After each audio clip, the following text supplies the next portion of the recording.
जय श्री राम। आपका बहुत बहुत स्वागत है। गोवा की एक अदालत ने संजय सिंह के मुंह पर ताला जड़ दिया है। संजय सिंह को गोवा के एक मामले में कुछ भी बोलने से रोक लगा दी है, क्योंकि संजय सिंह जो कि केजरीवाल स्टाइल ऑफ पॉलिटिक्स करते हैं, यानी कि किसी भी नेता पर भ्रष्टाचार का, फर्जीवाड़े का आरोप लगा दो और जब मामला कोर्ट में जाए तो माफी मांग लो। संजय सिंह एक बार पहले माफी भी मांग चुके हैं। यही हालात इस वक्त गोवा में बनते हुए दिख रहे हैं, जहां पर संजय सिंह ने प्रेस कॉन्फ्रेंस करके बिना किसी सबूत के, बिना किसी आधार के गोवा के सीएम प्रमोद सावंत, बीजेपी के नेता है, बीजेपी की सरकार है वहां, प्रमोद सावंत की पत्नी सुलक्षणा सावंत के ऊपर गंभीर आरोप लगा दिए। उनके ऊपर आरोप लगाया इन्होंने। पिछले साल दिसंबर में दिल्ली में प्रेस कॉन्फ्रेंस की। संजय सिंह आए, ताव में गुस्सा दिखाते हुए बोले और कैश फॉर जॉब्स का मामला गोवा में चल रहा है, जिसकी जांच चल रही है। इन्होंने आरोप लगा दिया कि कैश फॉर जॉब्स मामले में सुलक्षणा सावंत भी शामिल है, जो गोवा सरकार है उसके राज्य मंत्री शामिल है और भी नेता शामिल है। ये सारे आरोप इन्होंने लगा दिए। और सिर्फ उस प्रेस कॉन्फ्रेंस में नहीं, इनके नेता, जब एक बड़े नेता ने बोल दिया तो इनके छोटे नेता भी राज्य में बोलने में लगे हुए थे कि सुलक्षणा सावंत मुख्यमंत्री की पत्नी इसमें शामिल है। इनके पास उसका कोई सबूत नहीं। मामले की जांच चल रही है। मामले में आगे चल के कई लोग गिरफ्तार भी हुए। एक रैकेट की तरह था कैश फॉर जॉब्स का मामला। अब उसमें ऊपरी स्तर पर कौन शामिल है, कौन नहीं शामिल है, ये तो जांच के बाद ही सामने आएगा। अगर आप किसी ऐसे व्यक्ति का जो कि सरकार में है, बीजेपी की वो नेता है और सीधे सीधे मुख्यमंत्री की पत्नी है, तो आप उन पर आरोप लगाते हैं, तो सीधे एक मुख्यमंत्री पर भी आरोप लगता है उसके साथ, तो आप बिना सबूतों के कैसे आरोप लगा सकते हैं। लेकिन संजय सिंह केजरीवाल से ट्रेनिंग ले रखी है उन्होंने, तो इसीलिए उन्होंने तो बिना सबूतों के आरोप लगा दिए। और जब सुलक्षणा सावंत ने इस मामले पर मानहानि का केस किया कि संजय सिंह या तो सबूत दिखाएं कि मैं इसमें शामिल हूं, या फिर वो 100 करोड़ का मानहानि का जुर्माना भरे, 100 करोड़ का केस किया उन्होंने। अब ये मामला गोवा की एक अदालत में था। गोवा की अदालत ने दोनों पक्ष सुने और उसके बाद इस बात पर रोक लगाई कि संजय सिंह अब इस मामले में जब तक मानहानि के मामले का फैसला नहीं हो जाता तब तक एक शब्द नहीं बोलेंगे। ना संजय सिंह बोलेंगे, ना उनके सहयोगी, ना उनके समर्थक। आप समझिए कोर्ट ने कितना दायरा बढ़ा दिया कि संजय सिंह को तो चुप रहना ही है, लेकिन आप ये नहीं कर सकते कि मैं तो चुप हूं लेकिन अपने अगल बगल वालों से आरोप लगवा लो। ऐसा नहीं है। जो आपके सहयोगी हैं, आपके समर्थक है, यानी कि आपकी पार्टी के लोग, एक तरह से वो इसे लेकर कुछ भी नहीं बोल सकते जब तक मानहानि का मामला सुलझ नहीं जाता। देखिए, संजय सिंह के लिए एक सेटबैक है, क्योंकि ये लोगों के पास सबूत हो या ना हो, ये इसे इस्तेमाल करना चाहते हैं। अभी गोवा में आगे चल के चुनाव है 1 साल में, तो ये लोग पूरी तरह से सुलक्षणा सावंत का नाम लेकर प्रमोद सावंत को बदनाम करना चाहते हैं, पूरी भाजपा सरकार को घेरे में लेना चाहते हैं, तो इसीलिए ये इसका इस्तेमाल करते हैं। लेकिन इस बार कोर्ट ने रोक लगा दी और अब ये सबूत लाएं, साबित करें। अगर नहीं करेंगे तो माफी मांगनी पड़ेगी। और देखिए, आम आदमी पार्टी माफी मांगने में नंबर 1 रही है। केजरीवाल तो कम से कम 8-9 बार माफी मांग चुके हैं। 5 लोगों से तो व्यक्तिगत तौर पर माफी मांग चुके हैं और 4-5 मामले ऐसे हैं उनके जिसमें उन्होंने कोई गलत ट्वीट शेयर किया, जैसे कि बीजेपी आईटी सेल को उसको लेकर ध्रुव राठी का एक ट्वीट था, उसको इन्होंने भी रीट्वीट कर दिया, उसको लेकर माफी मांगी थी उन्होंने। और कुछ अपनी रैली के दौरान कुछ हुई चीजों को लेकर भी माफी मांगी है। लेकिन इसमें देखिए, व्यक्तियों के तौर पर इन्होंने किस किस से माफी मांगी? अरविंद केजरीवाल ने। और इसमें संजय सिंह भी सहयोगी है एक आध मामले में।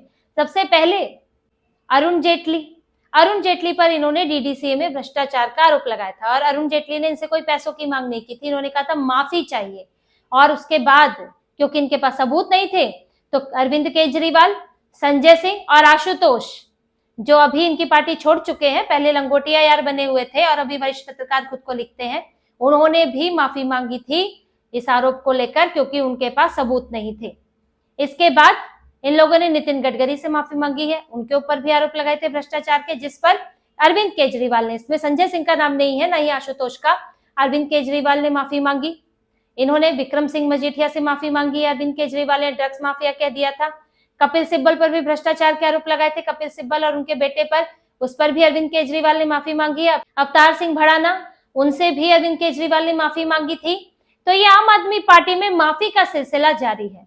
ये लोग राजनीतिक फायदे के लिए किसी के ऊपर भी आरोप लगा देते हैं। जो कि इनका पिछला रिकॉर्ड दिखाता है। और क्योंकि अरविंद केजरीवाल तो मुखिया है, जब मुखिया का ये हाल है तो नीचे क्या कहेंगे। अरविंद केजरीवाल ही सतर्क रहते, अरविंद केजरीवाल इस तरह के काम नहीं करते, तो फिर उनके नीचे के लोग जो और नीचे नेता हैं, विधायक हैं, सांसद हैं, वो लोग भी बचते। लेकिन उन्हें तो लगता है हमारा मुखिया कर रहा है तो हम भी कर सकते हैं, वो फंस गया तो हम भी फंस जाएंगे, कोई बात नहीं है, माफी मांग लेंगे, बेशर्मी की हद है। तो यही अब संजय सिंह इसमें फंसते हुए दिख रहे हैं। इनको पहले तो अभी बोलने पर रोक लगा दी है, और कल को अगर ये साबित नहीं कर पाते हैं कि इनके पास पर्याप्त सबूत है सुलक्षणा सावंत के खिलाफ, तो फिर इन्हें माफी मांगनी पड़ेगी। देखिए, गोवा में कैश फॉर जॉब्स का मामला चल रहा है। ऐसा नहीं है कि ये एक फर्जीवाड़ा और ये गड़बड़ी पाई गई थी जिसमें करीब 23-24 लोग गिरफ्तार हुए। इसमें ईडी की भी एंट्री हुई है, मनी लॉन्ड्रिंग का मामला बना है। देखिए, इस मामले में लोगों को कैश के बदले नौकरी दिलवाने का आश्वासन दिया जाता था, यानी कि उनको नौकरी का लालच देकर या मूर्ख बनाकर पैसे हड़पे जाते थे। 300 करोड़ रुपए तक की बात आ रही है। अब इस मामले में कई लोग गिरफ्तार हुए हैं, लेकिन ये फर्जीवाड़े में कहां तक लोग शामिल थे, इसकी जांच हो रही है। क्या ये मामला ऊपरी तौर पर था कि सिर्फ लोगों को झांसा दिया जा रहा था और नौकरी नहीं लगवाई जा रही थी, या फिर नौकरी लग भी रही थी, क्या उसमें अधिकारी शामिल थे? और अधिकारियों के बाद बात आती है नेताओं की, क्या उसमें नेता शामिल थे? तो ये जांच में सामने आएगा। और अगर जांच में सुलक्षणा सावंत का नाम आता है तो फिर आप कह सकते हैं कि उन्होंने भी गलत काम किया, या आपके पास कोई ठोस सबूत है तो आप दिखा सकते हैं, जांच एजेंसी को भी सबूत दे सकते हैं।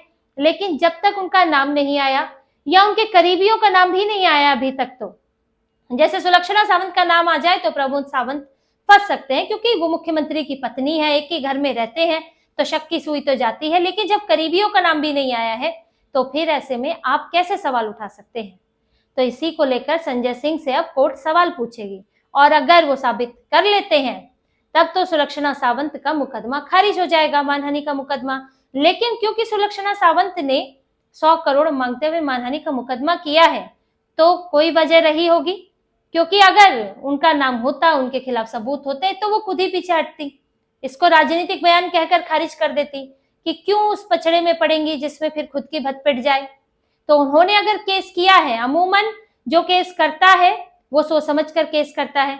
अब संजय सिंह ये बताएं कि उनके पास क्या सबूत है। हो सकता है अब उनके पास कुछ ऐसे सबूत हो जो अभी तक ना लाए हो, तो वो सबूत दिखाए, नहीं दिखाएंगे तो फिर 100 करोड़ भरने पड़ेंगे, या फिर सुलक्षणा सावंत जो बदले में चाहेंगी, माफी चाहेंगी, तो माफी मांगनी पड़ेगी।